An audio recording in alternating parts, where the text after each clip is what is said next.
Mohamed Mara. Mesdames et messieurs, bonjour, bienvenue sur les antennes de Fréquence Info Média Guinée. Si vous venez de nous prendre en marche, vous êtes donc dans votre rendez-vous hebdomadaire Alinéa, ce magazine qui rend le droit audible mais aussi accessible à chacun d'entre vous. La plupart du temps, le journalisme, je veux dire le bon, est un travail laborieux, voire harassant. On manque toujours d'informations et de temps. Seule une bonne formation et une grande maîtrise des normes professionnelles aident à surmonter ces difficultés et diffuser des informations précises et impartiales. Ceci est le rôle traditionnellement dévolu au journalisme qui permet au public de se forger une opinion éclairée et prendre des décisions justes. Cependant, quand un conflit s'annonce et peut représenter une menace pour la société, le journaliste fait face à des difficultés plus grandes. Il n'est pas rare que les protagonistes s'efforcent de contrôler les médias. L'information devient alors rapidement peu fiable ou censurée. Il peut même exister un vrai risque personnel pour le professionnel.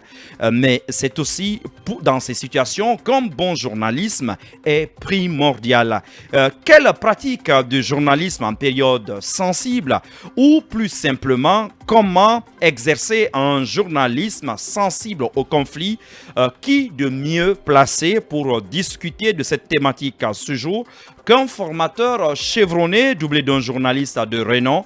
Il s'agit, vous vous en doutez bien, de Dr Bangali Camara, journaliste, ancien directeur général de l'Institut supérieur de l'information et de la communication de Kuntia. Dr Bangali, bonjour et bienvenue dans cette émission. Bonjour Mara. Bonjour. Karifa Traoré, Ibrahima Silla m'accompagne à la partie technique. Alinéa, c'est parti. Mais avant d'aborder cette thématique du jour, nous allons surfer sur l'actualité marquante de nos cours et tribunaux au cours de la semaine qui s'achève et qui d'ailleurs, pour nous en parler, le traditionnel désormais, Alpha Mamadou Diallo, l'homme de Poridaka. Bonjour et bienvenue. Bonjour Mohamed et bonjour à tous les auditeurs. Un dossier du côté de Mamou ce matin? Bon, pas forcément de Mamou, mais c'est ici à Conakry. D'accord. Alors, l'affaire El Hadj Doura, le procès a repris cette semaine. Oui, c'est vrai. Le procès a repris au tribunal criminel du côté de Dixine, où une vingtaine d'accusés sont en train de défiler depuis quelque temps maintenant. Des Guinéens, des Nigérians, des Léonais, mais aussi des militaires et des civils. Tous impliqués donc dans l'enlèvement suivi de l'assassinat de ce vieil homme depuis 2017. Alors c'est un jeune homme, un vieil homme on va dire, c'était Wouri Diallo qui a comparu et qui a retenu les attentions lundi passé. En fait ce monsieur c'est un bouvier, donc c'est un gardien de bœufs du côté de la sous-préfecture de Koumbia, dans la préfecture de Gawal en Moyenne-Guinée. Donc ce monsieur il est accusé de complicité dans cette affaire parce que souvenez-vous que Elhadj Mamadou Diallo c'est le présumé cerveau de l'enlèvement du vieil homme. Donc Elhadj Mohamed avait réussi à soutirer des mains de la famille une rançon malgré tout ce que la police avait fait, mais il avait donné de 100 000 dollars, 100 000 dollars justement, de 100 000 dollars américains. Et donc une partie de cet argent, Mohamed aurait pris une partie donc, de cette rançon-là pour acheter beaucoup de bœufs et qu'il aurait justement confié à son nommé Wouri Diallo. Donc qui serait du côté de Koumbia, comme je l'ai dit, donc qui était là pour garder les bœufs et puis pour pouvoir fructifier un peu cette affaire-là, quoi. Donc le gars, il a comparu, monsieur Wouri Diallo, il a comparu, mais comme toujours c'est le cas, il a opté pour une négation systématique, voilà, mais le procureur quand même a fait pas mal de... Est-ce qu'il reconnaît avoir reçu des bœufs des mains de Mohamed? Non, il reconnaît qu'il est bouvier, qu'il garde des bœufs là-bas, mais il ne reconnaît pas, en tout cas, que ça vient de Mohamed. Alors qu'en réalité, les enquêtes ont prouvé que beaucoup de contacts téléphoniques, il y a eu beaucoup d'échanges entre eux et justement, c'est le procureur qui a révélé qu'il y a eu ces échanges-là. Donc, mais il a opté pour la négation systématique. Donc, on attend de voir. Est-ce que les contenus des échanges ont été divulgués au cours du débat? Non, ça n'a pas été divulgué, mais le procureur croit savoir que en tout cas, le contenu de ces échanges téléphoniques pourrait compromettre l'accusé. D'accord. La suite donc de ce procès nous apprendra reviendra davantage. Et puis, cette affaire de jeune Pathé Diallo, ce jeune commerçant opposé à son ancien patron, Jonathan Bozo, de nationalité nigériane. Oui, souvenez-vous, c'est une affaire... J'ai envie de dire enfin, parce que Ouais. le monsieur, tout ce temps, narguait quasiment la justice. On avait du mal quand même à lui mettre la main dessus. Oui, effectivement. Donc, ce Nigérian, Jonathan Bazo, est accusé d'avoir asséné des violents coups, hein, coups et blessures volontaires contre son employé, le jeune Mamadou Pathé, qu'il accusait de vol. Et donc, malheureusement, les coups ont été tellement violents que le jeune homme, il a carrément perdu sa masculinité, tenez-vous bien. Donc, les examens médicaux approfondis ont prouvé qu'il ne peut pas faire d'enfant pratiquement. Il s'est sérieusement affecté. Jusqu'à présent, ça fait 4 ans, mais il continue encore à saigner. Oui, parce Il continue que encore à c'est saigner, vrai ça fait que 4 ans. je l'ai reçu ici. Je Oui, me oui, rappelle, dans il Alinéa. y a plusieurs... Non, Non, c'était non, pas dans dans l'alinéa, Tout le monde c'était y dans passe. Tout le monde y passe. Ouais, ouais. Et c'est vrai que même dans ce studio, ce jeune continuait encore de saigner 4 ans après Ouais, ouais. qu'il ait reçu ses coups. Malheureusement, une partie de ses parties génitales avait Ils sont été affectés. écrasée Ouais, sous ouais. la violence des coups. En tout cas, c'est ce qu'il nous avait rapporté Oui, ici. oui, Et effectivement. alors, Donc, est-ce que son ancien patron reconnaît au moins Bon, les faits? le monsieur est venu à la cour d'appel puisque le dossier est en appel désormais. Il reconnaît avoir giflé et donné une paire de gifles au jeune homme, mais pas plus quoi. Donc pour lui, tout ce dont le jeune homme se plaint pratiquement, il ne serait pas à la base. Voilà, mais les documents légaux, les documents en tout cas produits par les médecins pourraient sans doute prouver le Et contraire. est-ce Quoi. qu'il y a des témoins qui sont cités à comparaître? Il y a- Parce que l'affaire s'est quand même passée à Madina, il ne faut pas Madina, l'oublier, oui, certes oui. dans un magasin, Oui, il y a des mais c'est témoins. quand même Madina et c'est de là qu'il avait été Oui, effectivement, transporté. le jeune Pathé, lui, il a des témoins, des gens qui étaient là pendant qu'il était en train de lui rouer de coups. Donc, il y avait bien des témoins qui pourraient sans doute comparer dans les prochaines audiences. Quoi. Il n'y a pas eu, parce que les débats ont été ouverts un peu tardivement, donc les débats n'ont pas pris du temps. Mais le monsieur a commencé, le Nigérien a commencé par nier. Mais Mamadou Pathé, quand même, lui, il n'a pas dit son dernier mot parce qu'il dit posséder toutes les preuves que c'est vraiment suite à, ces agissements de son patron qu'il est devenu aujourd'hui un peu une victime qui souffre, qui traîne Il a le mal, perdu qui le son ronge. mariage Oui, d'ailleurs. il venait à peine de se marier quand il a Oui. subi un Malheureusement. mauvais traitement et sa femme a fini par partir. Bien, Alinéa, donc nous tournons pour attaquer notre sujet du jour. Auteur Bangali Kamara, enseignant et auteur, j'avais oublié de le signaler, de plusieurs ouvrages. J'en connais 3 personnellement, Oui, je ne 3. sais pas. Ah, 3. donc je ne me 3. trompe pas. D'accord, d'ailleurs vous faites un joli ouvrage qui parle quasiment de l'histoire de la radio depuis Radio Banane en Guinée. Jusqu'à justement Jusqu'à la voie de la révolution. jusqu'à la voie de la révolution. J'imagine qu'il va y avoir une suite, Oui, oui, quand même. je suis en train de travailler. parce qu'il y a eu beaucoup de mutations entre-temps. Oui, oui, je suis en train de travailler. J'ai encore 2 ouvrages en chantier. Mhm. Et un sur la gouvernance des médias de service public. Et le second, ça sera sur la voie, les grandes voies de la voie de la révolution. Ah, ça, Ça va être un livre ça- portrait pour rappeler un peu historiquement les journalistes qui ont marqué la République de Guinée, surtout à cette période.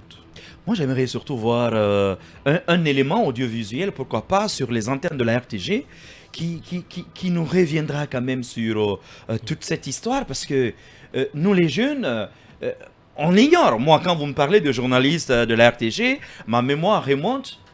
Quand elle remonte vraiment longtemps, c'est à partir du doyen Emmanuel Kati qui nous disait vous autres, le doyen Justin Yamou- Morel Yamou Junior, Sidibé lui Auguste après. Leroy, jusqu'à maintenant. Oui, tout à Mais c'est assez lointain et on manque quand même d'outils Tout à fait, d'outils là-dessus tout à fait. aujourd'hui, Il y a des grandes malheureusement. figures qui sont dans l'anonymat, qui ont marqué. Par exemple, si vous prenez Abouakar Kanté, moi-même la dernière fois, Journaliste sportif. j'ai été vraiment agréablement surpris de voir à la RTG qu'on parle de Abouakar Kanté. Oui. Et je crois que le doyen Ansouman Bangoua, il est là, il n'est pas mort encore. Donc lui, par exemple, c'est une très Ce grande monsieur, figure. c'est quand une même très une grande mémoire figure, vivante. oui, hein. oui, c'est- Ouais. Je l'écoutais parfois C'est chez des nos confrères personnages qui ont d'évasion. Évasion, marqué, effectivement. la voie de la révolution. Vous avez tant d'autres qui ont vraiment travaillé, qui sont malheureusement morts. Mais bon, ce serait intéressant quand même de faire un ouvrage portrait de ces personnages-là pour savoir ce qu'ils ont fait, comment ils ont, qui ils étaient quoi, pour justement la nouvelle génération. Très beau chantier, j'ai envie de dire, docteur. Alors, ce matin, nous parlons de journalisme sensible au conflit, ou plus exactement, comment pratiquer cette profession en période sensible, comme nous traversons. Par essence, tout changement est une information Tout à ou une source d'information pour le journaliste, et qui dit changement dit aussi des conflits, parce qu'il y en a qui sont pour les changements, d'autres qui sont contre, et ceux qui veulent le statu quo. Alors, est-ce qu'on ne peut pas dire d'entrée du jeu que le journaliste, par essence, est un spécialiste des conflits? Bon, par essence, le journaliste n'est pas un spécialiste de conflit. Même s'il ne le sait pas. Voilà. Il est plutôt quelqu'un qui est là pour informer sainement la population sur les faits qui se produisent, ou des faits qui se sont produits mais qui peuvent être relatés par des personnes ressources qui ont vécu ces faits. Donc notre rôle régalien, c'est d'informer la population.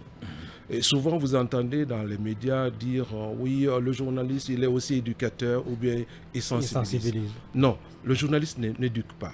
Vous ne pouvez pas éduquer, vous n'avez pas la matière pour pouvoir éduquer les gens, parce que l'éducation, c'est tout un processus qui commence d'abord par la maison et qui vient à l'école, etc., etc. Nous n'avons pas le temps de s'occuper de l'éducation des gens. Mais par contre, nous présentons des faits qui éduquent. Le journaliste présente des faits qui peuvent éduquer les gens qui vont recevoir des informations par rapport à ça. C'est tout comme aussi pour sensibiliser. On ne peut pas sensibiliser, parce que quand on parle de la sensibilisation, on est dans le domaine de la communication. Dans le domaine du journalisme, c'est l'information. On se préoccupe peu de la portée, la retombée de l'information. Ce qui nous intéresse, c'est de porter, de faire passer le message, informer les gens en répondant aux questions basiques que vous connaissez tous, n'est-ce pas, qui dit quoi, où, quand et pourquoi et comment. Naturellement, on a des formats pour faire passer ces informations. Mais la sensibilisation, c'est du domaine de la communication. Mais le journaliste peut présenter des faits qui sensibilisent. Par exemple, vous êtes en train de parler tout à l'heure d'une affaire judiciaire, n'est-ce pas? En présentant ce fait, ça peut sensibiliser quelqu'un qui serait dans une posture de pouvoir commettre les mêmes choses, que je dis, tiens, je me réserve. Donc, votre information a eu une portée par rapport à ce dernier. Évidemment, quand il y a conflit, ce qui est important pour le journaliste, ce n'est pas pour changer de méthode, mais c'est d'avoir une meilleure approche pour cerner les conflits. Parce que le plus souvent, les conflits opposent deux parties. Comme il a dit tout à l'heure, il y a des gens qui sont pour le changement, d'autres ne le sont pas. Il y en a aussi qui aimeraient qui sont sans, si vous voulez, sans argument par rapport à la chose. Alors, le journaliste doit savoir que les parties qui sont en conflit, chaque partie voudrait, n'est-ce pas, à ce qu'il ait raison, n'est-ce pas, à ce que ces arguments puissent passer auprès de l'opinion nationale ou bien auprès de la population, du public qui le reçoit. Donc si on se met dans cette posture de relayer les positions des uns et des autres, c'est en ce moment où le journaliste ne joue pas très bien son rôle. Parce qu'il devient en ce moment un amplificateur de faits. Il amplifie. Au lieu de permettre aux gens de comprendre les enjeux de ce conflit, les positions des uns et des autres, les raisons pour lesquelles ils sont campés sur leur position, le journaliste ne le fait pas ça. Il se met à aller de déclaration contre déclaration, et c'est ce qui envenime. C'est ce qui donne, si vous voulez, j'aime souvent dire que le plus souvent, il y a certains journalistes qui se comportent en période de conflit comme des forgerons. Vous savez, quand vous allez dans une forge, il y a deux... Il y a les soufflets. Il y a deux soufflets. Quand vous faites comme ça, vous soufflez vous attisez de gauche à droite, vous attissez le feu. Et c'est ce que nous faisons, sans se rendre compte qu'on est en train ce qui est totalement différent de l'équilibre. C'est ce qui est différent de l'équilibre. Parce que c'est vrai, parce que parfois nous sommes guidés par cette notion d'équilibre. On se dit, oui, il faut équilibrer l'information. Mais lorsque vous avez, si vous voulez rapporter le fait, la position d'une partie, ce n'est plus la peine de revenir là-dessus s'il n'y a pas d'évolution, s'il n'y a pas de changement. Mais allez-y savoir d'abord ce qu'il dit là, pourquoi il le dit, et quels sont les acteurs concernés, quels sont les acteurs impactés par ces propos, quels sont les enjeux, etc. etc. Et généralement, on tient à faire parler l'autre camp, L'autre donc des belligérants, et à les faire réagir à ces propos qui sont par essence conflictogènes. Mais justement, en le faisant, vous avez vous en tant que journaliste, vous vous dites, écoutez, j'ai agi, j'ai respecté un des piliers de la déontologie, c'est-à-dire l'équilibre, de l'éthique. C'est l'équilibre de l'information, donner la parole aux deux camps. Mais ce que vous ignorez, c'est qu'à chaque fois que vous donnez la parole à un camp et qu'il développe ses arguments, parce que son objectif, c'est de séduire, c'est d'amener les gens à adhérer à sa position. Alors, chaque fois qu'il soulève des choses, l'autre camp aussi voudrait répliquer. D'accord? Il va répliquer. Lui aussi, il viendra avec des contre-arguments pour pouvoir, si vous voulez, déchécher la position de l'autre, etc., etc. Alors, ça forme dans des circuits pratiquement. Voilà. Finalement, le journaliste se met dans une espèce de ping-pong. Une navette. Une navette entre les deux, alors que il n'avait pas besoin de faire ça. Il a tout simplement de connaître la position des uns et des autres et aller trouver d'autres acteurs qui seront là, qui sont suffisamment informés, qui pourront expliquer, n'est-ce pas, même les intérêts cachés des deux parties. Parce que dans un conflit, il y a toujours un intérêt. Ceux qui défendent aujourd'hui, ceux qui te disent aujourd'hui, il ne fallait pas qu'on change, ceux qui sont contre justement, la transition, alors on est est en plein, docteur Bangali. Voilà, On viendra tout à l'heure à cette question des intérêts dans un conflit.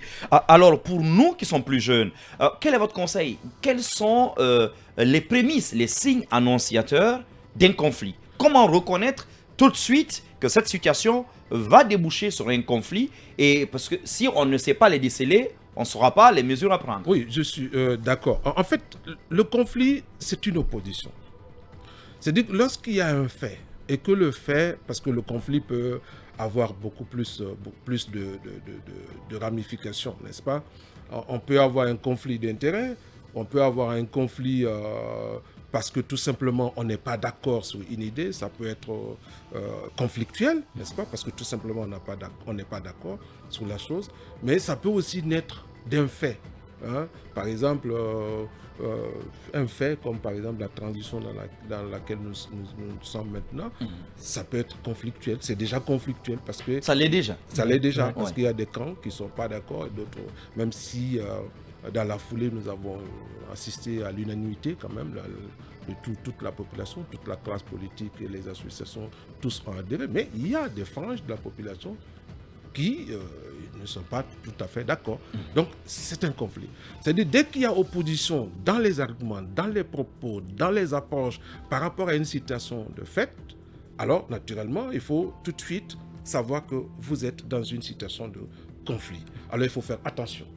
Parce que si vous ne faites pas attention, à force de relayer les positions des uns et des autres, vous allez, vous, journalistes, sans vous rendre compte, vous allez légitimer les positions des gens, les actions, si vous voulez, les arguments que les gens sont en train de développer, vous allez les légitimer. Et donc, finalement, ça deviendra pour eux comme quelque chose de tangible. Donc, il faut tout de suite se cramponner dessus. C'est ça un peu la problématique. C'est l'homme, tout homme a horreur quand même de revenir sur ses dires. Quand tu as dit quelque chose publiquement, surtout que ça passe dans les médias, il y a beaucoup qui seront gênés de dire « Ah non, ce que j'ai dit, je reconnais que ça passe. » Mais c'est dédié. Ils vont pas le faire. Il va toujours continuer à construire des arguments, à développer des arguments pour asseoir sa position. Et dès qu'il y a la position tranchée, parce qu'il peut y avoir des positions tranchées sur des choses, le journaliste doit s'en méfier. Il faut qu'il sorte de l'approche de l'équilibriste, il sort de ça pour aller trouver d'autres sources d'informations qui seront à même justement, de déjouer... justement, mon problème à ce niveau, le principe d'ailleurs universellement reconnu, c'est le droit du public justement d'avoir des informations vérifiées, totalement fiables, dont nous sommes, si vous voulez, les instruments. Ouais. Mais à partir de quand est-ce que le journaliste doit se dire « Ok, pour l'équilibre, mais je vais sortir de cette posture-là pour faire intervenir une tierce partie parce qu'il y a une situation conflictuelle ». Est-ce qu'à partir de ce moment, le journaliste lui-même ne prend pas parti? Non, il ne prend pas parti. Plutôt, il a le souci d'éclairer suffisamment la lanterne du public. Parce que vous savez, quand il y a opposition, chaque parti a des adeptes. il y a des gens qui croient en ce qu'il dit, ne serait-ce que sa famille. Si on prend le cercle familial, il y a des gens qui croient à ce qu'il dit. Mais pour faire changer, si vous voulez, pour amener ceux-là à comprendre le vrai problème qui se pose, parce que d'abord c'est l'identification de problèmes réels. Quel est le problème qui les oppose? Une fois que c'est identifié, il faut tout de suite, le journaliste doit sortir de ce cadre, n'est-ce pas, de relayer les positions, parce qu'une fois que les positions ne sont plus variables, ça veut dire qu'il y a quelque chose. Et si on continue à les relayer, à les diffuser, qu'est-ce qui va se passer? Finalement, c'est ce qui va provoquer l'escalade. Parce que progressivement, le ton va monter et finalement, vous allez entendre les appels de violence, des appels de haine, etc., etc. C'est pourquoi il faut sortir de ce carcan, aller trouver d'autres sources d'informations. Ça, c'est le souci de journaliste. Ça répond au souci de journaliste de vérifier l'information. Par exemple, il y a un conflit domanial. Moi, j'ai été témoin d'un conflit domanial à Pita. C'était tendu entre deux familles. J'ai demandé aux journalistes de sortir sur le terrain, allez-y trouver, par exemple, un sage, un notable de la localité qui connaît l'historicité des faits, qui pourra vous raconter ce qui s'est passé. C'est cette interview-là qui a payé. Parce qu'ils sont allés rencontrer le notable. Le notable a expliqué l'historicité de ce terrain qui, en réalité, avait été donné à l'autre village parce qu'ils ont pris une fille de village voisin et les parents ont donné le terrain à l'autre village pour qu'ils cultivent là-bas. Mais lorsque ce mariage est arrivé à un moment donné, n'a pas tellement prospéré, il y a eu rupture, finalement, les parents de l'autre village ont dit, bon, vous ne cultivez plus ici. Mais voilà, et c'est ce qui a été la source de conflit de manière. D'accord. Voilà, donc c'est pour qu'il faut aller trouver d'autres sources. D'accord. Nous revenons dans un moment donc dans ce débat, mais avant nous marquons une pause pour un rendez-vous pour un point sur l'actualité. Retour donc dans votre émission Alinéa. Je m'en vais lire quelques messages que nous avons déjà reçus sur notre stand. Mamadou Djoumaba, bonjour Fim, je vous suis depuis la Côte d'Ivoire. Merci beaucoup du côté du pays de Foué-Boigny, voilà, du Sage. Djamboy Baldé, bonjour Fim 24, on vous suit depuis du côté de Zérékoré. Merci donc Amadou, bonjour Fim, je vous suis depuis Aubergenville, bon j'imagine que c'est Benjerville, dans les Yvelines. Vous êtes d'accord, dans les... Ok, d'accord. Aubergenville, dans les Yvelines, vous êtes les champions, d'accord, c'est plutôt de l'Europe. Ça c'était Amadou Tcherno Bari qui nous dit bonjour. Mohamed Mara, le journaliste du peuple, tu es une inspiration pour la jeunesse guinéenne, que Dieu te bénisse. Amen. Merci beaucoup. Alors ça c'est un long message. Mohamed Bourgeois Camara, bonjour Monsieur Mara, je vous signale qu'il y a un problème avec le micro de votre invité dont nous avons du mal à entendre. Alors, Carifa, il faudrait nous régler ce problème. Sinon, croyez-moi, Dr Bangali, en matière de radio, nous n'avons rien à lui apprendre. D'accord. Tcherno, Amadou Diallo, bonjour Fim FM, bonjour à toute l'équipe de Alinéa Mohamed Mara. Merci pour tous vos efforts pour l'animation et la manifestation. Pour l'animation, manifestation prévue aujourd'hui, c'est de la démagogie totale. Il y avait la radio et télévision qui était en train de faire de la publicité. Merci beaucoup pour votre travail. Bon débat aux invités. Bonne journée. D'accord, c'était de Tcherno Amadou Diallo Paikoun Foulawa. D'accord. Oui. Oui, c'est un Paikoun Foulawa. En tout cas, je précise que cette manifestation a été tout simplement interdite par les autorités. Lamabank Diallo, bonjour Monsieur Maréa, votre invité de taille dans notre établissement juridique. Je voudrais savoir pourquoi les procédures judiciaires prennent souvent assez de temps à Lamabank. C'est pareil partout dans le monde, Monsieur Diallo, sincèrement. La justice, elle est lourde un peu partout. Mimi Demongo, depuis le Canada, bon matin à vous. Tout est clair, pas de questions. L'invité est une grande école, grand respect à vous. Merci beaucoup, Mimi Demongo. Et puis je termine par celui-ci. Diallo Alpha Amidou, bonjour tout le monde. Je souhaite demander à votre invité quelle est la limite entre le journaliste et le citoyen. La question, elle est notée. Nous allions de toute la manière la lui poser. Parce que, avant d'être journaliste de profession, nous sommes tous citoyens. Toutes mes condoléances aux familles des victimes de l'explosion survenue chez nos voisins. Merci beaucoup. Donc, gardez votre confort d'écoute. Nous revenons au débat. Alors, avant de passer, docteur, la parole à Alpha Mamadou Diallo, cette question de notre auditeur, c'est vrai qu'on se la pose toujours. Elle tourne tout le temps dans notre tête. Le journaliste est citoyen, mais peut-être que vous nous direz que ce n'est pas un citoyen comme les autres. Et pour cela, comment faire? Comment trouver le juste milieu entre le citoyen, le journaliste, et puis ce devoir de responsabilité quand même? Ok, d'abord, il faut dire que le journaliste est d'abord un citoyen. Il est un citoyen parce que c'est un être humain qui vit dans un quartier, qui a sa famille, qui est... Ok, quelque part aussi, il est un journaliste parce que c'est une profession qu'il a incarnée. Il a incarné cette profession, c'est pour travailler pour les citoyens. Vous avez vu, il a un contrat social avec les citoyens. Donc, il a l'obligation, c'est-à-dire qu'on appelle l'imputabilité, il a l'obligation de rendre compte de la liberté qu'on lui a donnée pour exercer au nom, en lieu et place des citoyens. Donc, c'est la voix des sans-voix. C'est pourquoi on dit c'est la voix des sans-voix.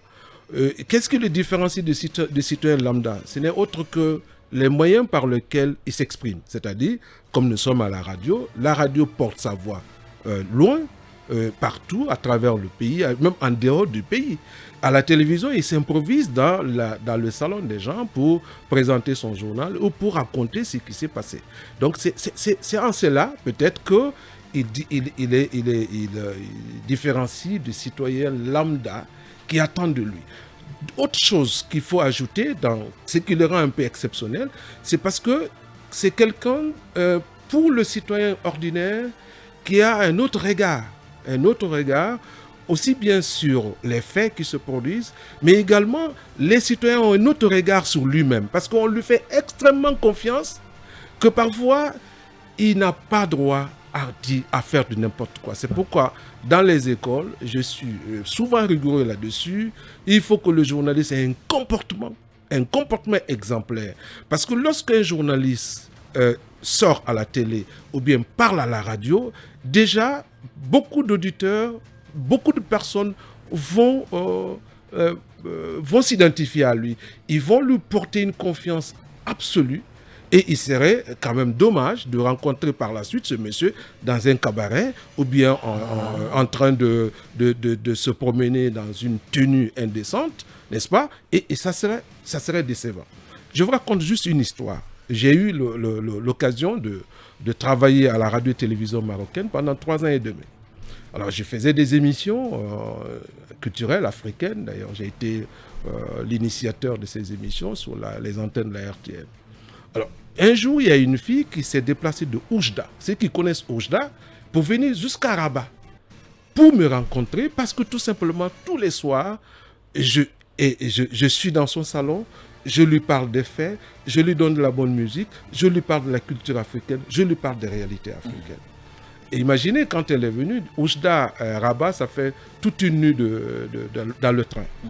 Elle est arrivée, et voilà, on m'a dit, Monsieur Camara, il y a une belle fille qui t'attend en bas. Je suis descendu, j'ai vu la fille. Quand elle m'a vu, elle était vraiment surprise.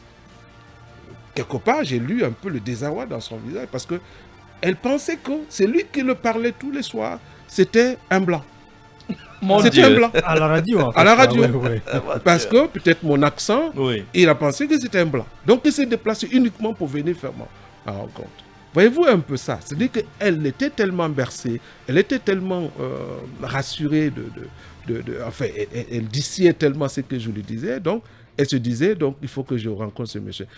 Imaginez donc, lorsque nous passons à la radio, en tant que journaliste, c'est un capital de confiance que les gens portent à nous, qu'il ne faut pas fouler au sol.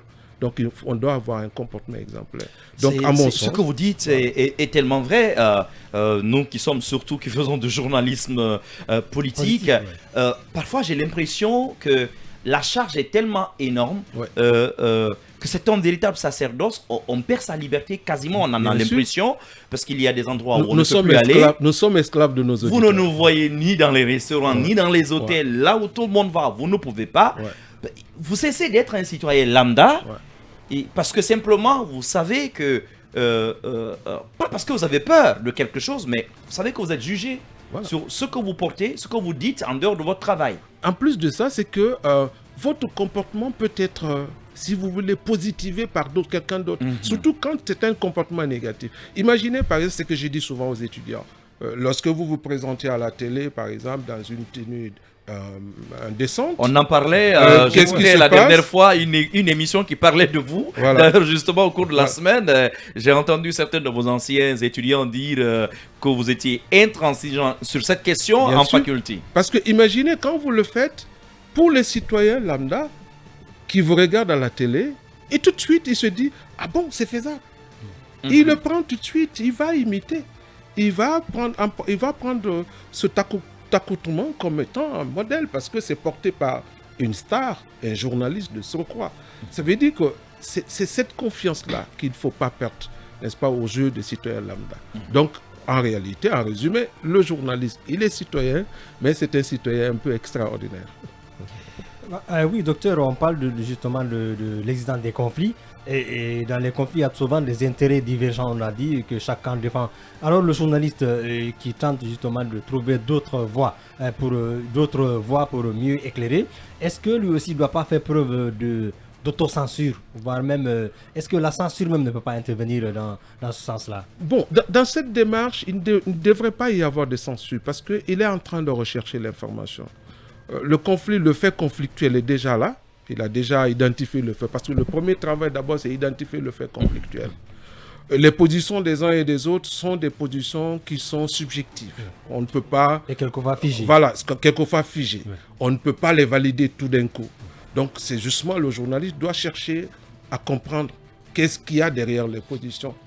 Quelles sont les valeurs qui se rattachent au conflit. Il y a des conflits, par exemple, ce n'est pas parce que ce n'est pas une question d'intérêt financier ou une question d'intérêt matériel. Non, c'est juste une question de valeur. C'est-à-dire, on croit en quelque chose.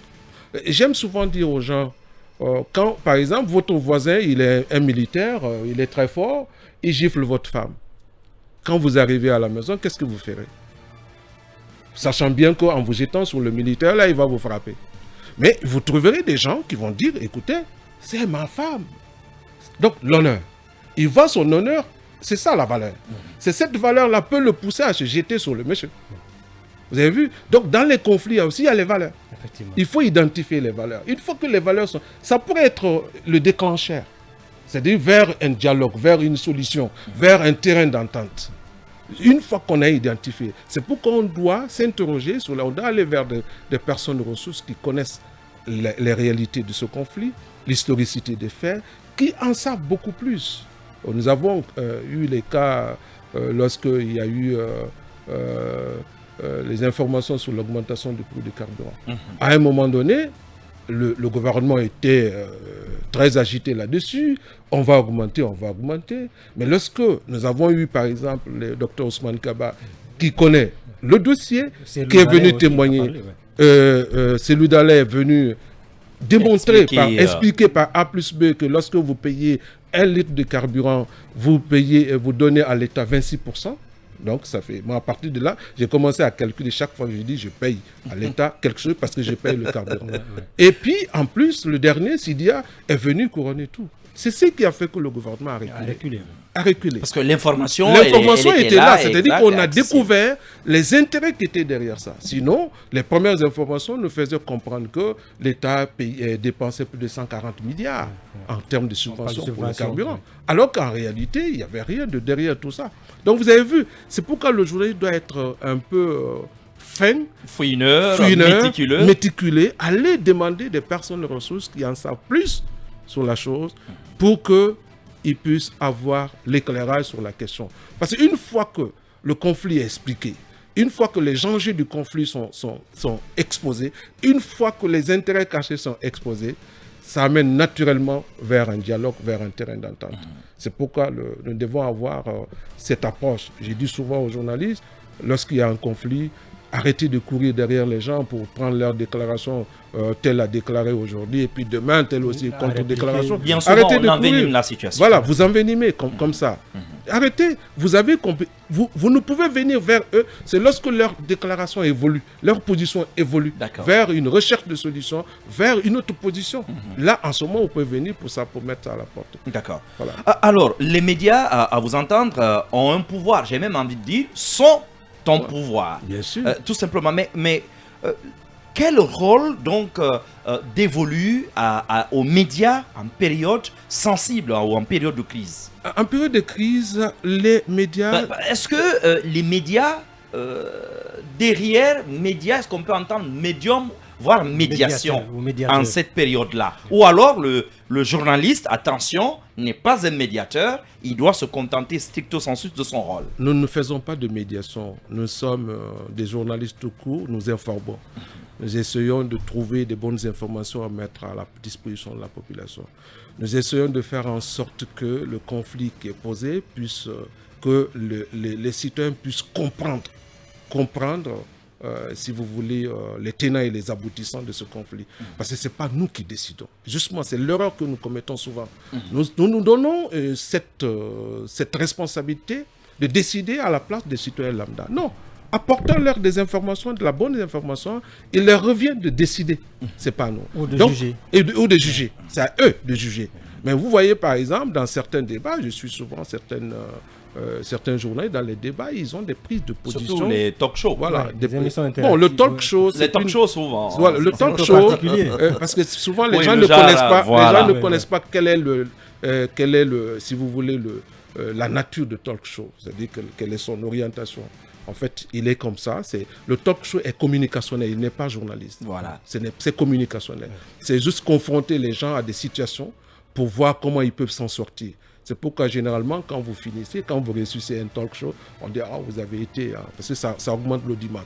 Ce n'est pas journaliste. Et ceux qui sont des animateurs de talk show ne sont même pas parfois des journalistes. Voilà. Même si c'est des journalistes à la base, une fois qu'on anime un talk show, ce n'est pas un travail de journaliste. En principe, juridiquement, tout ce qui s'est dit dans les talk shows ne doit pas être poursuivi.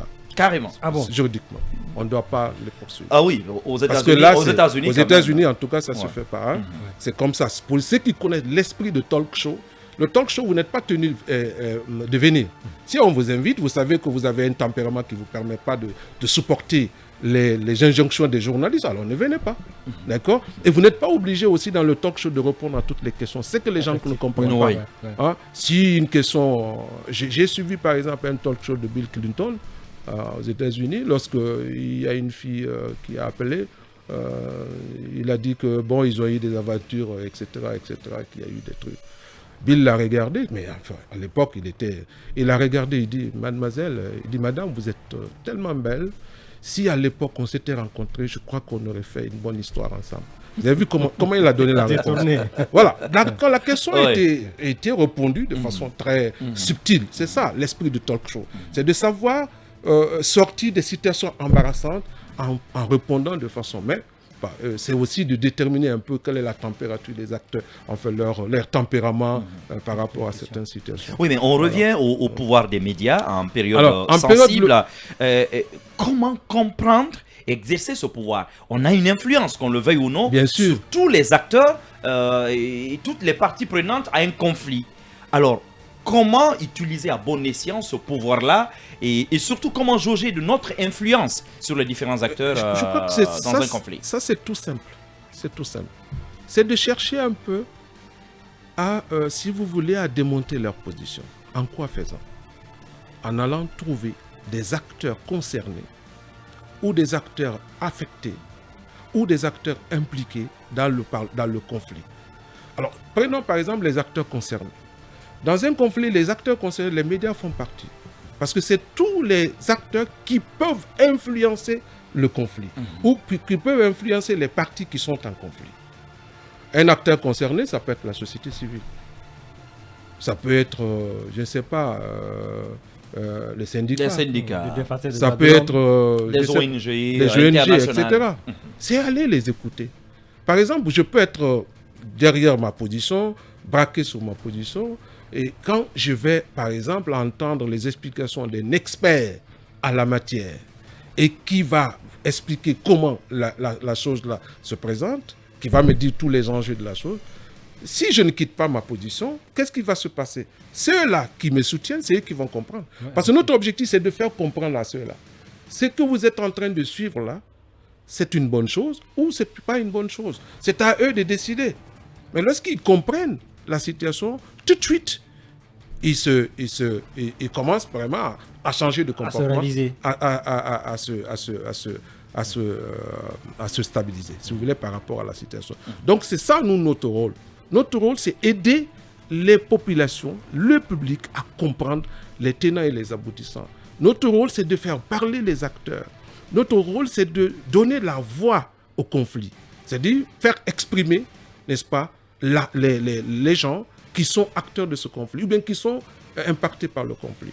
Et prenons par exemple, si je prends la grève des enseignants avec Abaka Souma, n'est-ce pas, de Slake. L'un des éléments qui ont contribué si vous voulez, à amener les syndicats à baisser un peu de tension, c'est lorsqu'on a mis en scène les élèves ou les femmes qui ont commencé à dire il faut que nos enfants partent à l'école. Abaka Souma, sa femme. Et lorsque vous faites entendre le cri des femmes qui réclament que les enfants vont à l'école, c'est sûr, lorsqu'il va rentrer à la maison, sa femme va lui dire attention, dis donc, arrête ça. Vous avez vu? Parce qu'il y a toujours quelqu'un dans notre vie qui a une influence sur nous. Absolument. Donc, les partis qui sont en conflit, dites-vous qu'il y a toujours quelqu'un qui peut les choisir. Allez-y voir un imam. Allez-y voir, par exemple, un leader d'opinion, n'est-ce pas, qui peut avoir une influence sur la personne. Faites-le parler. Faites intervenir, par exemple, les artistes. Alpha Blondy en a fait une bonne expérience en Côte d'Ivoire au temps de Oufoué. Lorsqu'il y avait la crise, il est allé voir Oufoué, il a dit, écoutez, papa, laissez-moi, je vais faire quelque chose aussi pour atténuer. Il a organisé un concert. À l'époque, il était adulé par les jeunes. Ouais. Il a fait un concert. Au cours de son concert, il a fait passer son message de paix. Finalement, la tension a baissé. Donc, et les acteurs, les artistes peuvent être des éléments, des acteurs qu'on peut mettre en scène pour pouvoir atténuer une situation conflictuelle. Donc voilà, il y a plein d'acteurs, mais il ne faut pas se focaliser sur les acteurs impliqués, c'est-à-dire ceux qui ont des positions à défendre. Si vous vous focalisez sur ça, vous progressez naturellement vers une escalade, ou bien c'est un conflit qui va s'enliser, où on ne trouvera pas de solution. Oui, une autre question. Cette semaine, on a vu une conférence de presse, c'est comme ça qu'elle a été appelée, du RPG Arc-en-Ciel, où il y avait des militants. Une conférence de presse où on appelle beaucoup de militants et on donne la parole des journalistes. Un confrère a posé une question qui fâche et on s'en est carrément pris à lui. D'abord, une telle conférence de presse, est-ce qu'il faut appeler ça conférence de presse où ce n'est pas le bureau politique, où il y a aussi plein de militants qui sont là? Et quelle devait être la réaction des journalistes devant pareille situation? Parce qu'il y en a qui ont dit il faut bouder la conférence de presse, notre confrère a été violenté. Je ne sais pas comment ils avaient exigé que le journaliste soit extirpé de la salle. Il avait été chassé, même et la question, elle n'était pourtant pas bête. Il a demandé que dites-vous de la réclamation d'une partie de votre base concernant monsieur Untel. Zakaria Koulibaly, pour ne pas le citer. C'est tout. Bon, en fait, moi, j'ai appris ça par la voix de la presse, n'est-ce pas? La première question que je me suis posée, j'ai dit, quelle est la question que le journaliste a posée? Comme vous venez de le dire, je pense qu'il n'y a pas de péril à la matière. Ouais. Le monsieur n'était pas obligé de répondre à cette question s'il ne voulait pas. Et cela ne devrait pas lui permettre quand même d'aller porter main sur le bien jusqu'à ce qu'on violente le journaliste. Je pense que ça a Là, été... c'est les militants qui sont Les déchaînés. mais ceux qui ça a étaient été là. un dérapage, c'est un manquement. Ça ne doit pas exister dans une démocratie. En fait, vous savez, moi, quand on frappe un journaliste, je me dis, quelque part, il y a problème. Parce qu'en fait, le journaliste ne travaille pas pour lui. Il n'y a pas de journaliste pour soi. On travaille pour le peuple, pour le public. C'est-à-dire que ceux-là qui l'ont frappé, là, ils travaillent pour ceux-là. Donc, il n'y a pas de raison qu'on le frappe. Vous avez vu? Donc, je me dis, la question, je dis, déontologiquement, je m'étais posé, est-ce qu'il n'y a pas dans sa question, il n'y a pas de vice, il n'y a pas de vice, il n'y a pas de propos La qui question sont... était très simple.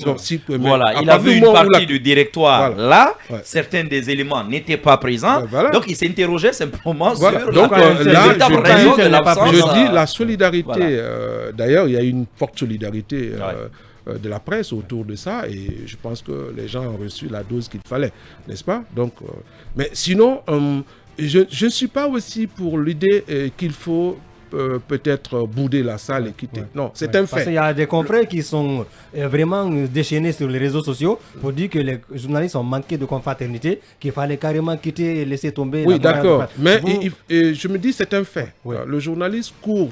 C'est-à-dire qu'il y a une citation qui dit que le journaliste court derrière l'actualité, le temps court derrière le journaliste. Donc le journaliste n'a pas de... Justement, sur cette Donc, question de la notion d'urgence, nous reviendrons tout à l'heure, mais nous marquons une pause pour la réclame et notre rendez-vous de l'info. Merci donc à Ibrahim Khalil Diallo qui nous présentait ce point de l'actualité. Quelques messages donc qui continuent de tomber ici sur notre stand. Dian Kaba qui dit, film Guinée, un journaliste de bonne foi se doit-il de rectifier toute information publiée qui se révèle inexacte et inappropriée?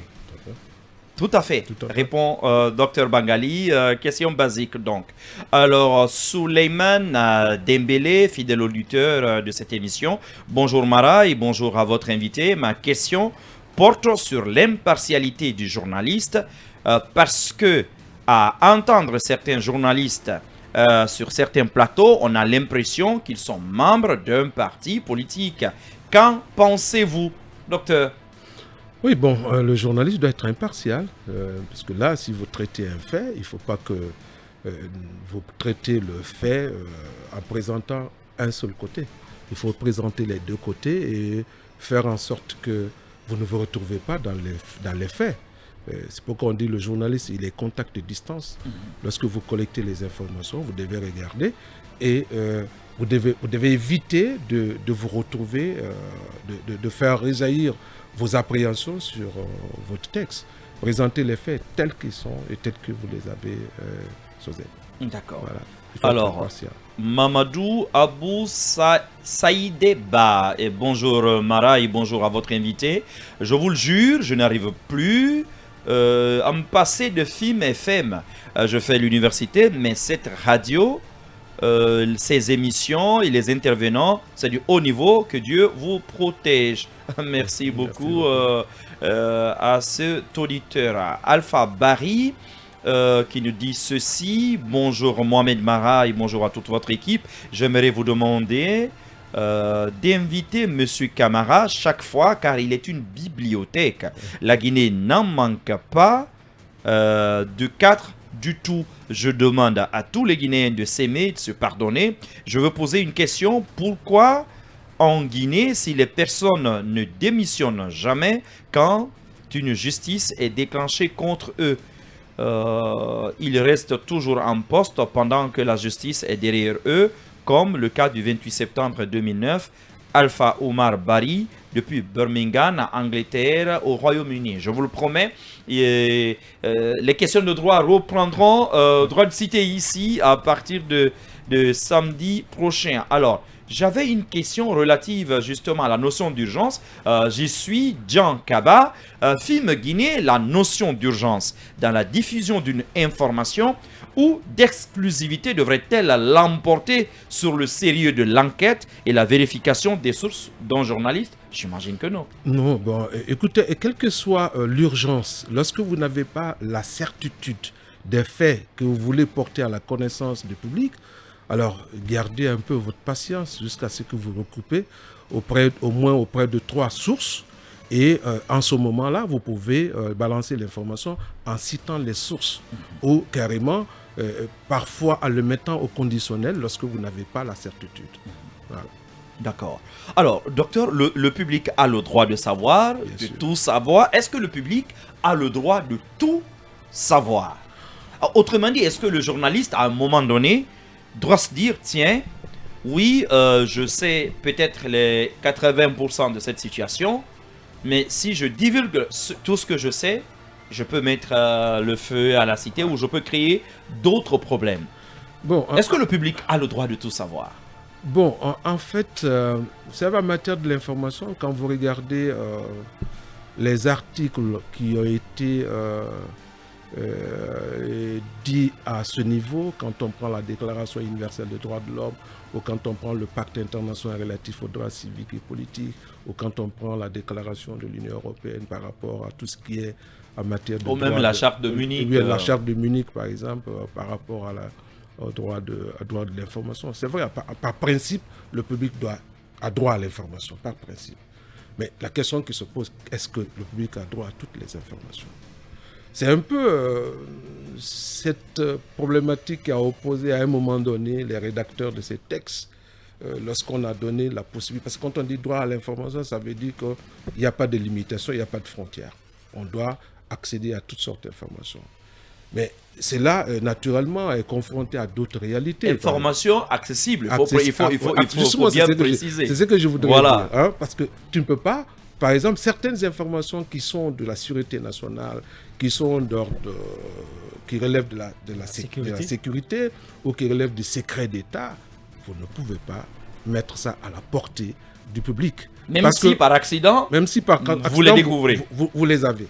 Mais parfois, il y a certains journalistes qui aiment se mettre aussi au vitriol pour dire oui, j'ai été à l'origine de ce scandale, etc., etc. Attention, les informations que vous diffusez, mesurez d'abord la portée de ces informations. Si c'est des informations qui sont de nature à compromettre dangereusement la vie de ceux-là que vous voulez informer, alors abstenez-vous. Hein, abstenez-vous de les diffuser. Parce que vous allez créer des problèmes qui pourront se retourner contre vous-même. Vous le faites de bonne foi parce que c'est votre métier, vous devez informer sainement les gens, mais il se trouve que l'information que vous disposez, c'est une information sensible. Lorsqu'elle est sensible, le journaliste a besoin de prendre le recul ou de regarder la forme dans laquelle il doit faire passer l'information. Vous avez vu? Parce que en le passant d'une manière, vous risquez de tordre le cou à la liberté de la presse. Parce que vous perdez du coup cette liberté de la presse. On vous dira pourquoi vous l'avez diffusée. Ok? Parce que tout simplement, vous n'avez pas pris de recul. Donc, on ne peut pas... Moi, j'ai juste en fait une démarche basique là-dessus. J'ai dit, c'est comme un enfant qui grandit dans une famille. Quand l'enfant commence à parler, il dit tout. Les parents sont contents, n'est-ce pas?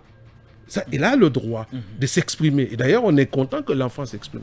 Mais lorsqu'il touche à certaines informations, on lui dit, tais-toi. Ça, ce n'est pas les propos d'un enfant.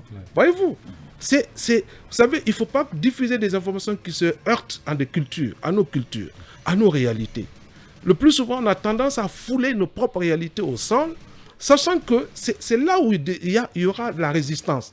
Et dès qu'il y a la résistance, il y aura la réticence, et dès qu'il y a la résistance, et c'est ce qui amène les conflits. Parce que quelque part, on se dit, non, il faut diffuser, il faut dire cette telle information. Je ne suis pas un adepte de censurer, mais je suis aussi quelqu'un qui prêche la responsabilité sociale de journaliste. D'accord. Alors, docteur, vous nous l'avez dit, il faut, en période conflictuelle, il faut nécessairement que le journaliste sorte du carcan que nous imposent les protagonistes pour donner la parole à d'autres entités également. Mais est-ce que nous devons nous contenter simplement de rapporter les faits, malgré tout, ou, sachant notre influence, nous pouvons également nous en servir pour peut-être donner la parole à ceux qui ne feront pas simplement qu'éclairer le conflit, mais qui peuvent directement proposer des pistes de solutions. Bien sûr, bien sûr. D'ailleurs, c'est la nouvelle approche du journalisme. On appelle ça le journalisme constructif. On n'est plus dans le schéma classique, il faut tout le temps dénoncer. Pourquoi cela? Parce que regardez, avec la révolution numérique, il y a beaucoup de canaux aujourd'hui qui sont mis à la disposition des citoyens lambda. On commence à avoir des journalistes citoyens, des gens qui peuvent balancer, qui nous si vous voulez, qui nous emmerdent même sur notre propre terrain, parce qu'il y a certaines informations, ça vient des citoyens lambda qui balancent sur des réseaux sociaux et tout le monde est informé avant que les journalistes ne traitent là-dessus. Même si à ce niveau, il n'y a pas quand même de responsabilité. C'est-à-dire qu'il y a un problème de responsabilité qui se pose. Alors, nous, je pense que le journaliste, il doit plutôt lire, c'est-à-dire que rapporter les faits, c'est vrai, mais rapporter aussi les regards portés sur les faits. Les regards portés sur les faits. Par rapport, par exemple, à des personnes ressources qui peuvent donner des solutions, qui peuvent donner des informations, ils peuvent faire des révélations, qui peuvent vraiment expliquer et trouver des pistes de solutions. C'est pourquoi aujourd'hui on parle de journalisme constructif. C'est-à-dire qu'on nous dit, la démarche qu'on utilisait pour chercher de l'information, c'est-à-dire aller trouver des acteurs sur le terrain pour collecter les informations, venir les sélectionner et puis les emballer dans un style qui vous convient et puis les diffuser. On dit de la même manière, allons chercher aussi les solutions auprès des gens. Parce qu'il y a des personnes qui sont vraiment réfléchies aussi, qui peuvent vous apporter. Un citoyen qui serait à Panzi-à-jour dans une émission interactive peut banalement vous apporter une solution par rapport à un fait conflictuel. Vous avez vu? Il se pourrait que les protagonistes ne voient pas la solution. Il se pourrait que les gens ne voient pas, tout au plus les acteurs qui se tournent autour, ils ne trouvent pas la solution. Mais un citoyen lambda, quelqu'un qui est dans une bourgade peut apporter de bonnes solutions. Oui, j'ai une question, docteur. C'est récemment, quand il y a eu la prise de pouvoir par le CNRD, et certains citoyens ne voulaient pas entendre parler de certains acteurs qui ont carrément contribué pour le 3e mandat. Il y en a qui s'en étaient pris à certains médias parce qu'ils ont donné la parole à des gens, à des promoteurs du 3e mandat, à des gens comme Alouseni Makandira Kake. Je ne sais pas quelle est votre lecture là-dessus. Non, on ne va pas aller dans la langue de bois. Oui, nous avons été blâmés par certains citoyens parce que, malgré la nouvelle donne, nous avons tenu à donner la parole à tous les acteurs, y compris aux acteurs du régime déchu. Mais est-ce que le rôle du journaliste, c'est de sélectionner les gens? Ce n'est pas notre rôle. Nous avons donné la parole à ceux qui la demandaient. Quand on parle à la radio, est-ce que vous allez dire c'est que les promoteurs du 3e mandat, c'est eux qui nous écoutent, et ceux qui n'ont pas fait la promotion du 3e mandat, ils ne nous écoutent pas? C'est tout le monde qui nous écoute. Alors moi, je pense qu'il ne faut pas rentrer dans ce jeu. C'est un acteur politique, c'est un citoyen lambda qui a quelque chose à dire. Il faut le laisser, il faut lui donner la parole. Tout comme ceux-là aussi qui ont leur opinion. C'est l'expression de pensée et d'opinion. D'accord? On ne peut pas restreindre quand même la liberté de penser des gens ou bien la liberté d'expression des gens. Ouais. Donnez-leur la parole, quitte à ce qu'ils disent, n'est-ce pas, les rattrape plus tard, parce que c'est eux qui s'exposent, c'est eux qui disent, et puis peut-être avoir d'autres personnes aussi qui diront les contre-propos avancés. Moi, je pense qu'il n'est pas du ressort de la radio de sélectionner les gens qui doivent passer dans son émission, sauf ceux qui viennent pour peut-être mettre de l'huile sur le feu. À eux là, et quand même, je pense que vous avez une déontologie, vous avez votre éthique de travail, et cette éthique de travail doit vous guider, par exemple, dans le choix des invités qui doivent venir pour parler. Oui, et cette période aussi, quand on est en période sensible, il y a beaucoup d'infos qui circulent, il y a même des rumeurs qui circulent. Alors le journaliste, que doit-il faire devant la rumeur? Bon, la rumeur, vous savez, la rumeur, c'est en fait, c'est une imputation, c'est l'imputation en fait d'une information. C'est une information incomplète. Et le plus souvent, on l'ampute délibérément pour faire courir le bruit. Parce que quand on dit le bruit, ça peut être le bruit de l'esprit, etc., etc. Alors là-dessus, le journaliste doit être prompt. La promptitude du journaliste est exigée. Et la promptitude dans la vérification de l'information. C'est-à-dire qu'il faut trouver des personnes ressources, des personnes qui sont capables de vous donner la bonne information pour ne pas que la rumeur prenne corps dans la cité. Parce qu'elle se propage si vite que lorsque vous la laissez prospérer, ne serait-ce que pour 24 heures, et vous savez, l'inconvénient de la rumeur, c'est qu'elle est facilement transformable en vérité. C'est-à-dire, Ouais. elle s'établit comme une vérité Ouais. tangible. Les gens y croient tout de suite, parce que ça fait que 24 heures, les gens y croient, parce que ça va être modifié au fur et à mesure, et finalement, les gens, ils prennent ça pour de l'argent comptant. C'est pourquoi tout de suite, il faut savoir quelle est la personne par rapport à un fait de rumeur, parce que la rumeur se rapporte toujours sur un fait. Ce fait de rumeur-là, quelle est la personne qui est censée, qui peut me donner une information là-dessus. Et là aussi, ça demande, si vous voulez, une bonne aptitude de journaliste à poser la question. Parce que lorsque vous posez la question sur un fait de rumeur en disant c'est là une rumeur qui court, c'est que vous êtes en train de valider. Carrément. C'est que vous, le journaliste, vous ne devez pas répéter la rumeur. Comment elle doit s'y prendre alors? Vous devez dire, nous sommes informés qu'il y a eu ça. Est-ce que vous le confirmez? Est-ce que vous pouvez nous en dire plus par rapport à ça? Vous, c'est comme ça. Mais ne dites pas selon la rumeur. Non, est-ce que nous sommes informés que vous avez été ça, etc. etc. D'accord. Voilà. Deux petites questions avant de donner la parole à nos auditeurs, docteur. La première, j'en parlais à l'entame de cette émission. Comment résister aux assauts des protagonistes? Nous sommes là, c'est une crise politique et généralement, tous les protagonistes cherchent à contrôler les médias et les journalistes en particulier.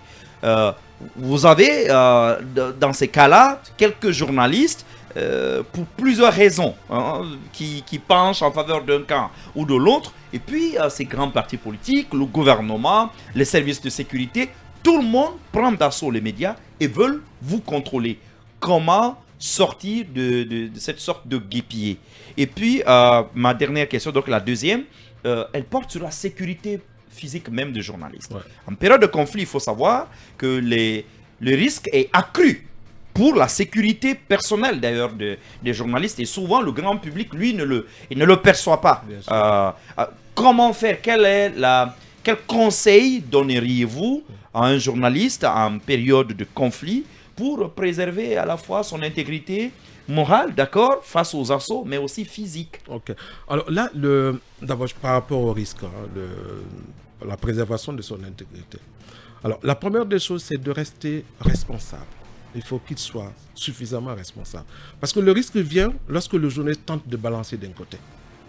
Si vous restez sur une ligne droite, vous respectez les principes qui guident l'exercice de votre profession, vous ne pouvez pas avoir de risque. Mais une fois que vous commencez à balancer d'un côté, c'est là le risque vient. Ok? Deuxième chose, par rapport à la pression. Vous savez, depuis la nuit des temps, les journalistes, c'est ça la guéguerre entre les politiques et les médias. On veut toujours... D'où le bon métier de la communication, d'ailleurs. On veut toujours contrôler. On veut toujours contrôler. Les politiques veulent contrôler les médias parce que c'est les médias qui portent leur voix. C'est les médias qui sont instrumentalisés souvent pour faire passer certains de leurs messages ou bien certaines de leurs visées politiques. D'accord? Alors, c'est pourquoi le journaliste doit être suffisamment responsable. Il doit garder à l'esprit que l'exercice de métier ne se fait pas au profit d'une personne. Mais il s'exerce au profit d'un public. Comment on appelle ça? C'est dans l'intérêt général. Il faut qu'il soit du côté de l'intérêt général et qu'il soit suffisamment responsable. Troisième chose, il faut qu'il soit... les informations qu'il va collecter, dont il dispose, il faut que ces informations soient vérifiées, assorties des preuves, qu'il ait des preuves de ces informations. Une fois qu'il a des éléments tangibles, et dernière chose, il doit savoir qu'il a un moyen de communication de masse. C'est la radio, c'est la télévision, c'est la presse écrite, d'accord? Donc, il doit savoir qu'il a une responsabilité vis-à-vis du public. Alors, si il garde cette posture, n'est-ce pas, pour sortir de la tentation, parce qu'il y a toujours des tentations. Parce que les politiques, ou bien il y a la tentation, il y a l'intimidation, il y a l'argent, il y a beaucoup de choses. La manipulation, j'imagine que c'est la plus difficile parfois à cerner. Voilà, c'est justement la manipulation. C'est-à-dire que dans pareil cas, toutes les informations qu'on vous donne, prenez ces informations, mais trouvez du temps pour les vérifier. D'accord. Il ne faut pas tout de suite aller les diffuser. Parce que si vous les diffusez, vous avez été... instrumentalisé. Alors, vous serez amené à vous redire. D'accord. La dernière rubrique de cette émission, nous allons donner la parole à nos auditeurs. Connaissez notre traditionnel numéro 81-85 pour nous joindre dans cette émission. Mais avant, cette question de Monsieur Tierno Amidou Diallo qui nous écrit Bonjour Monsieur Mara, est-ce qu'un journaliste peut être neutre face à la violation de la loi, face à l'injustice et au cas de violation des droits humains? Ok. Là, en fait, c'est un fait. Le journaliste ne travaille que sur la base des faits. Lorsqu'il y a un fait de violation, là, il n'y a pas de neutralité. À moins que, par exemple, ce fait de violation, parce qu'il y a des sujets sensibles. Par exemple, quand on a affaire à des sujets, à des mineurs, là, il y a quand même à ce niveau, il faut que le journaliste sache comment traiter une information qui est en lien avec un enfant, un mineur, ou bien une mineure. Donc, il faut une personne vulnérable. Une personne vulnérable, il faut qu'il soit... c'est à ce niveau seulement. Sinon, si le fait est établi, il n'y a pas de raison. Si ce n'est pas un fait qui relève, par exemple, de la sécurité nationale, si ce n'est pas un fait qui pourrait avoir des ramifications conflictuelles au point de mettre la sécurité nationale en jeu, il peut le dire. Il ne peut pas vraiment être neutre face aux violations de droits humains. Un auditeur en ligne, bonjour. Allô, bonjour. Oui, vous répondez à quel nom et nous appelez d'où? Baoumo. Bonjour Alpha Ba. Bonjour Monsieur Silla. Bonjour. Alors, il n'y a pas M. Silla, il y a Dr Camara ici. Ben voilà. Nous vous écoutons, Oumouba. En fait, je ne sais pas, peut-être ça a été répondu, à moins que je n'écoute bien. Est-ce que c'est normal de contrôler un journaliste ou de l'empêcher de faire son travail, voire même le mettre en prison? Parce qu'à un moment, il y avait un journaliste au nom de Jules de France qui a été enfermé ici. D'accord. Bien. Alors, les tentatives de musulmans de la presse, docteur. Oui, un autre, on va prendre 2 ou 3 questions rapidement, oui. Nous l'avons malheureusement perdu. 81-85. Est-ce qu'on a un autre auditeur, Khalifa Traoré? Oui, me fait-il signe? Allô, bonjour. Alors, bonjour. Oui, vous répondez à quel nom et nous appelez d'où? C'est Abdoulaye depuis Ratoma. Oui, nous vous écoutons. Ouais, je voulais savoir, est-ce que les journalistes guinéens... Pardon? Est-ce que les journalistes guinéens... Malheureusement. Oui, Khalifa, on en prend un dernier. Alors, quelques soucis avec la ligne 81-85, si vous voulez nous joindre dans cette émission. Est-ce qu'on peut prendre un tout dernier, Khalifa? Me fait-il signe? Non. Docteur. Bon, moi, je pense que on ne doit pas contrôler un journaliste du moment où il y a des règles qui le contrôlent.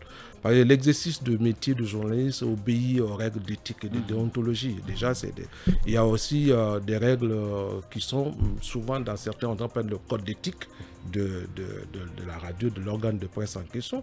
Et puis aussi, il y a la corporation des journalistes. D'abord, le contrôle au niveau de journalistes s'effectue à plusieurs niveaux.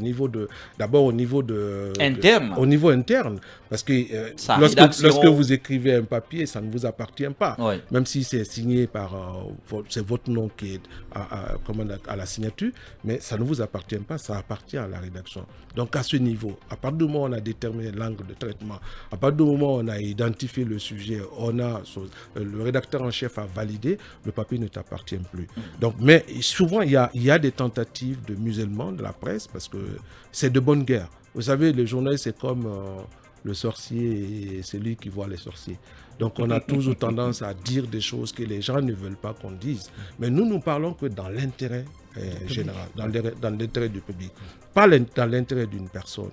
Mais le plus souvent, c'est cette pratique que beaucoup de journalistes s'exercent à le faire, c'est de parler pour satisfaire quelqu'un ou bien pour faire plaisir à une tierce personne. C'est ce qui n'est pas du tout orthodoxe. D'accord. 81-85, si vous voulez nous appeler dans cette émission, lui, nous l'avons aussi perdu. Alors, cette question d'un de nos éditeurs sur Internet, la responsabilité du journaliste peut-elle être confondue avec celle de l'éditeur lors d'une diffusion d'une information?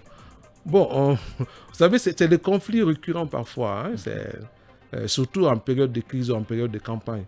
vous rencontrez ce genre de choses, votre rédacteur en chef, ou bien votre patron, le patron du média, il a des acquaintances avec un leader politique et que le journaliste qui est sur le terrain arrive à dénicher quelque chose qui pourrait compromettre l'autre et ça pourrait amener à des conflits de ce genre. Moi, je pense que là-dessus, il faudrait que le jeu soit clairement défini et le journaliste a des arguments juridiques lorsque quelque chose ne sied pas à sa conscience. Il peut invoquer la clause de conscience pour dire écoutez, je ne peux pas faire ce travail. Parfaitement. Voilà, c'est ça. Mais Docteur... sans pour autant perdre aussi votre emploi. Bien entendu. Docteur Bangali Camara, journaliste, auteur de plusieurs ouvrages justement sur la pratique du journalisme, tout simplement était notre invité de ce numéro d'Alinéa. Docteur, merci d'avoir honoré notre invitation. Merci beaucoup, c'est à moi de vous remercier. Alpha Mamadou Diallo, mon copilote, merci beaucoup. Merci Mohamed. Merci Khalifa Traoré derrière la baie vitrée et Ibrahim Massila donc qui a réalisé cette émission. Merci à chacun d'entre vous. Ne vous éloignez pas, gardez votre confort d'écoute parce que dans quelques instants, un autre rendez-vous de l'info. Vous êtes sur Fréquence Info Média.